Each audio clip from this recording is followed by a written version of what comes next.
Hello, guys, and welcome back to the Arsenal Notebook. I'm Jay, and I'm here with Salah. Today, we'll be going through the Arsenal versus Newcastle FA Cup third round match review. So, it was a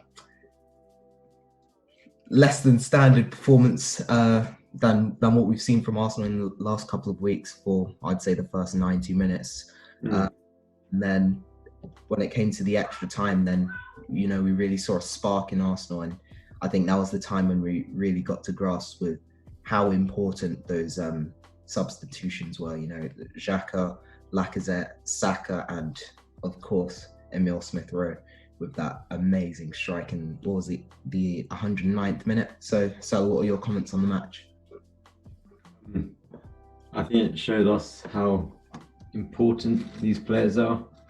The players that were rested for the game came off the bench. So, your Sakas, your Mules, your Lacazettes, he didn't get enough credit. And then Tierney and Mari were both exceptional. Yeah, they were. And they also showed why Elneny needs to start over Runnison, because he kept us in the FA Cup. Yeah, well, we saw that amazing double, triple save, whatever you want to call it, in the 90-plus second minute, where, Andy Carroll really should have been able to put that. He missed the sit as well.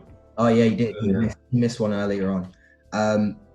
As Arsenal fans, I'm pretty sure that you were quite worried, especially with those two chances which Andy Carroll should have really put away.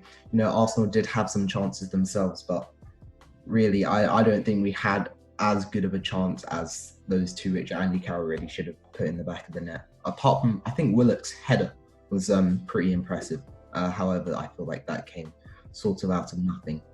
So I think what we're going to do is the match ratings. So, Salah, would you like to start off with Bernd Leno? I think you have to give him a 9, purely because he kept us in, and he was solid throughout. Mm-hmm. There's not much else to say. Yeah, another clean sheet for him. He didn't really have much to do other than those two major chances, but he has been playing brilliantly the last couple of weeks, especially with our defense actually stepping up in character now. I think it's also helping him to play better. And Cedric Suarez at right back, what do you think of him? I think I'll give him a 5. You saw what Tierney did, and he did nothing compared to that. He didn't play badly, but just it shows you what a good fullback can do, what a great fullback can do, and what a good fullback can do. And it just shows how average he is. He didn't play badly, but he's just average. And then compared to the other fullback, Kieran Tierney? Oh, Tierney, solid 9. Yeah. I love the guy. Yeah, such a good person. He just is so good at crossing. It's incredible. it actually did pay off finally when Aubameyang got his goal. Kieran Tierney had been putting in quite a few crosses in the game, but no one was able to get onto them. So it finally came for Tierney to get that assist, which he'd been trying so hard for in that game, when Aubameyang was able to just put it in the back of the net in the 107th minute. So what do you think of our two centre-backs? It was Pablo Mari and David Luiz. Yeah, so I think, we've never lost when Mari scored. Yeah, I saw that. It was the Man City game, which is the one we lost. But he got injured halfway through. Yeah. Well, not even halfway, like 20 minutes in. So, yeah, he's a top quality player. I still think Gabriel's better, but he's not that much better, and it's got to be a backup in that region. So, next season it would be Gabriel, Holding, Saliba, and Murray, and maybe Chambers, and that's much more reasonable than Socrates and Mustafi and Luiz. Yeah, well, we actually had some news coming out about Rob Holding today that he's going to be signing a new 5-year deal, which is it's a really good quite a big turnaround. In fear, just a couple of months ago, that we all thought that he was going to be moving over to Newcastle in the summer transfer window, but he stayed, and he's proven why he should stay at Arsenal, and he's proven that he's a really solid centre back, and aerially he is one of the most dominant centre backs in the league. I would say it's absolutely phenomenal in the air. And David Luiz, what do you think of David Luiz? Obviously, this is his first game back since he's from coronavirus. So I think it was. Yeah, I mean, he did his good long balls. He found the Aubameyang a couple of times. Yeah, which I think he's a great option to have there because, I mean, when you're in defence, the opposition's probably a bit less cautious, and especially with these high lines, if you have David Luiz, he can put Aubameyang through, get an easy assist. I mean, it's good to have. He played quite well, and then in the midfield it was a 4-2-1-3. So going to our first two central midfielders, we'll call them, which was Joe Willock and Mohamed Elneny. So what do you think of Joe Willock's performance? I'll give him a 5. He just wasn't very good. It wasn't that he played badly, but we expect more from Joseph. Yeah, exactly. And I mean, he missed a header. He probably should have scored. And yeah, it wasn't his best game in my opinion. He just seemed like just a bit out of it. I think that might be because he hasn't had much game time recently, but it's also just not good enough. Not what we want to see. Especially if he's trying to fight for a position in the first team squad. That performance really didn't help him. Didn't really give Mikel Arteta a headache ahead of the Crystal Palace game. But what do you think of Elneny's performance? Elneny, I'll give him a solid 7. I mean, Elneny's there to be consistently average. It's nothing against him, but that's what he's there to do, just put consistent performances in. And yeah, I mean, next to Partey, he looked incredible purely because he was next to Partey. Exactly. Like in the Manchester United game, that was some of the best football I've ever seen from Mohamed Elneny. He was absolutely phenomenal in that game, really. Especially with Partey, I think they just worked together so well. But yeah. I do think that between the two central midfielders, Elneny was definitely the stronger of the two. And then sort of attacking midfielder, we had Willian. Willian.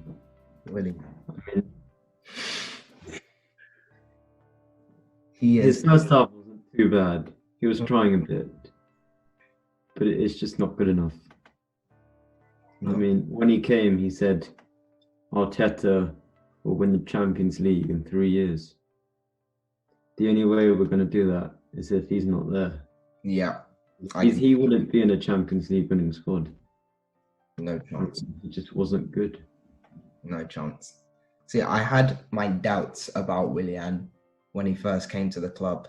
And then in the first game against Fulham, I was like, he's proved me wrong. But then over the last couple of months, he's reverted. I thought he played decent in this cam role. So I think he's a bit better centrally, but definitely it didn't work for him. Yeah. I don't think that he has enough drive going back for him to be playing as a winger. Like Pepe has improved so much defensively that if I'm going to choose a winger who I know will like push back more and help defensively, I would choose Pepe over Willian, even though there isn't much difference in their defense, in their defensive help. Pepe is definitely the better of the two. And it's also Pepe, I think he works a lot harder. Just his pure work rate, and he wants to get in the team. I'm not so sure about Willian. I mean, yeah. And then for me, I would give him about a 3. That would be. It was a really shambolic. It was a good Willian performance, but that's not saying much. Yeah. And then moving on to the wingers, we had Pepe and recently appointed Reece Nelson. Obviously known to Arsenal fans, Gabriel Martinelli was in the starting lineup, but in the training he tripped and got injured, and apparently he's twisted his ankle. I think he'll miss Crystal Palace, but I think he'll be fine. Oh, I've seen pictures of him in crutches, so I think it's worse than we feared, which is not not what we're hoping for. There's only one good thing about this, and it's the emergence of Emile Smith-Rowe. Personally, I think that if Emile Smith-Rowe hadn't emerged at the time, which he hadn't been putting in the consistent performance which he has been doing recently, then we'd really be in a sort of a pit, because, Arsenal fans, we know the capability of Gabriel Martinelli, and we know that he's such a phenomenal player.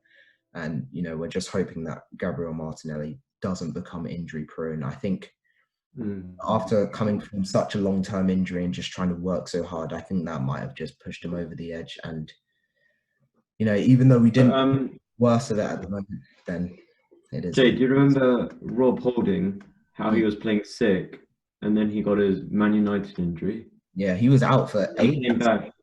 He came back the next season in around September, but then he got injured again. And then we've only really seen him at the end of that season, and then this season a bit.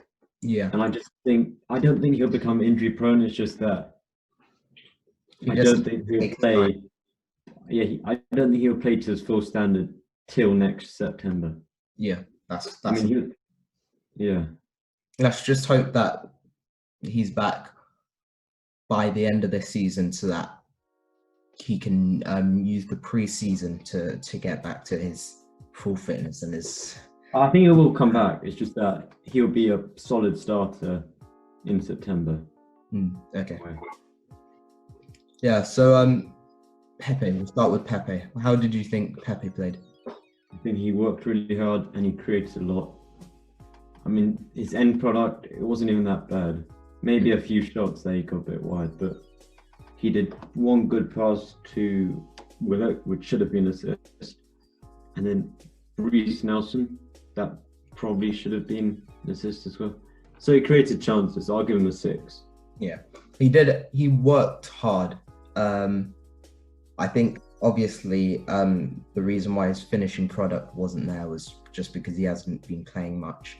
Obviously, he's still got training to do that, but, training is never the same in comparison to a real match. But I'm glad to see that he's still trying to fight for his place in the first team. I don't see any of that from Willian, but it's good to see that Pepe is still trying to do so. And Reece Nelson, what do you think of Reece in replacement for Gabriel Martinelli?